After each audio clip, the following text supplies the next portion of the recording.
नमस्कार मित्रांनो, आपले पुन्हा स्वागत आहे एका नवीन ब्लॉगमध्ये.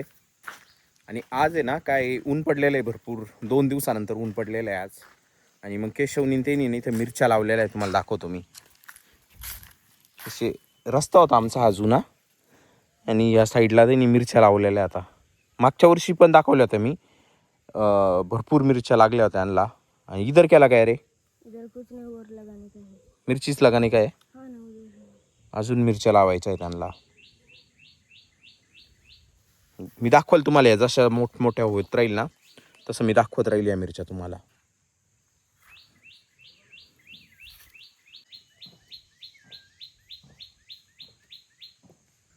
तर मी तुम्हाला सांगितलं होतं मी कालच्या ब्लॉगमध्ये की डाएटमध्ये चेंजेस केलेले.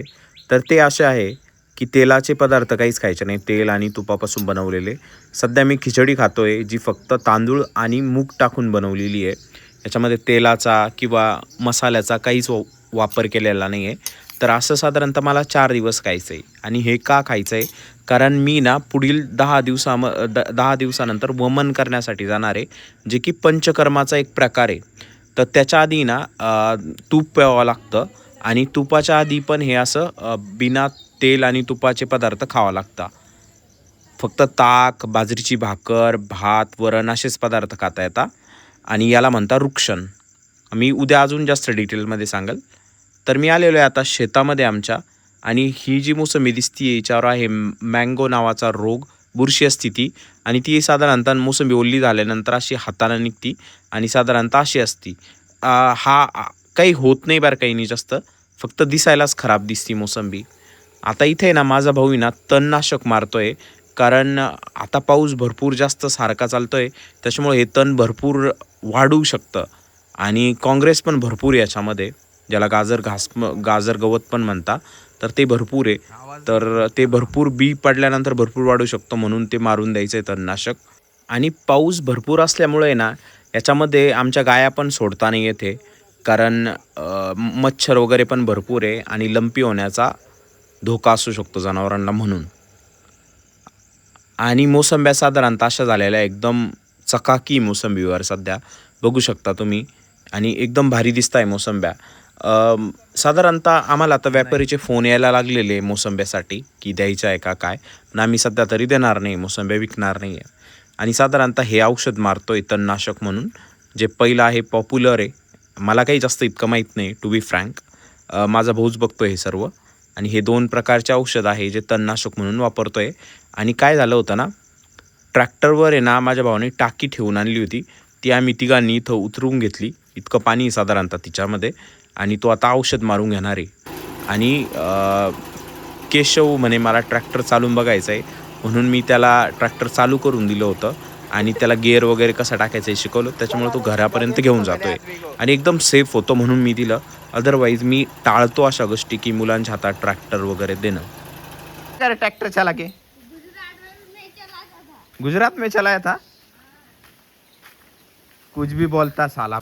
मुलांना घ्यायला आलो होतो मी मोटरसायकल घेऊन, पण आता पाऊस परत वाढलेला आहे. म्हणजे पाऊस नव्हता मी जेव्हा आलो तेव्हा, आणि आता परत पाऊस चालू झालेला आहे. या साईडला दिसतोय बघा,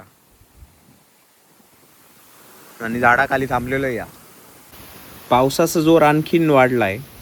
मी जेव्हा घरून आलो होतो तेव्हा रस्ता बऱ्यापैकी वाळलेला होता. जिथं पाणी होतं साचलेलं होतं तिथं काही होतंच, पण बाकी ठिकाणी रस्ता वाळलेला होता. पण आता परत पाऊस चालू झालेला आहे, तर गाडी बऱ्यापैकी स्लिप होईल आता. म्हणून माझ्या भावाचा फोन आला होता, आणि मग तो पण येतो आहे आता. तो 4 व्हीलर घेऊन येतो का 2 व्हीलर घेऊन येतो हे माहीत नाही मला फिक्स. तर साधारणतः इतका पाऊस होतो आहे. आणि रस्त्याचं जर सांगायचं झालं तर रस्ता साधारणतः असा झालेला आहे पाऊस संपल्यानंतर. आणि माझा भाऊ आला होता मोटरसायकलवरच. तो घेऊन जाणार आहे ध्रुव आणि तीर्थला, आणि माझ्यासोबत रुची घरी येणार आहे. आणि मग आम्हाला आहे ना गंगापूरला जायचं आहे, कारण माझी आई पण आजारी आहे, बायको पण आजारी आहे. आणि रुची, ध्रुव यांना आता आम्ही गंगापूरला घेऊन चाललेलो आहे. आम्ही गंगापूरमध्ये पोचलेलो आहे आता. आणि जिल्हा परिषदचं मैदान आहे गंगापूरचं, तर तिथं साधारणतः ही जत्रा टाईप लागलेलं होतं. मी माझ्या आईला आणि बायकोला दवाखान्यातून आणलं. दोघींचे पण हे मेडिकल होते. रुची तर थांबलेली होती. त्यांच्या ज्या राईड होत्या 1-2 राईड त्यांनी केलेल्या आहे आणि आता श्रीला आहे ना फुगा घ्यायचा आहे, कारण श्री आमच्यासोबतच होता दवाखान्यामध्ये. तर आता आम्ही फुगा घ्यायला चाललेलो आहे त्याच्यासाठी. श्रीला दवाखान्यात शक्यतो मी नेत नाही. मी रुचीला पण कधीच दवाखान्यात नेलेलं नाही आहे, म्हणजे जेव्हा आम्ही आजारी असतो तेव्हा. फक्त आज फर्स्ट टाईम श्रीला नेलेलं आहे, कारण घरी सांभाळायला त्याला कोणी नव्हतं म्हणून. इथं आलो आम्ही आणि फुगे ॲज युजल भरपूर महाग होते आणि लहान मुलं जर सोबत असेल ना तर आणखीनच महाग भेटतं तुम्हाला. आम्ही एक गदा टाईप फुगा घेतला होता जो 50 रुपयाला होता आणि हे फुगे उडवायचं होतं रुचीला आणि त्यांना घेतलं होतं, हे 20-20 रुपयाचं होतं. तर साधारणतः मी सर्व गोष्टी 100 रुपयाला घेतल्या होत्या आणि आता आम्ही घरी चाललेलो आहे आणि घरी जाता जाता आम्हाला भरपूर अंधार पण झाला होता. तर रात्रीचे 9:30 वाजलेले आहे. मी व्हिडिओ एडिट करतोय. जे माझं रुक्षण चालू आहे, रुक्षण म्हणतात त्या ट्रीटमेंटला, जी वमनच्या आधी तूप प्यावं लागतं 7 ते 8 दिवस आणि त्याच्या 4 दिवस आधी रुक्षण करावं लागतं.